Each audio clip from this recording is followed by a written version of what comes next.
Welcome to our channel. If you need to back up call logs from your Fire TV device, follow these step-by-step instructions to ensure your data is safely stored.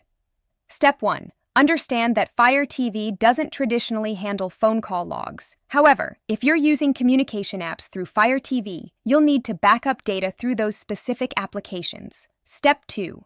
Navigate to the home screen of your Fire TV and open the settings menu from the top navigation bar. Step 3. Select Applications and then choose Manage Installed Applications to see all apps currently on your device. Step 4. Find the communication app you're using for calls, such as Skype, Zoom, or another VoIP service. Step 5. Open the specific app and look for settings or account options within that application. Step 6. Within the app settings, search for backup or export options. Many apps allow you to sync call history to cloud storage or export logs to external storage. Step 7. Connect a USB drive to your Fire TV if the app supports local backups. Follow the app's instructions to export call logs to the connected storage device.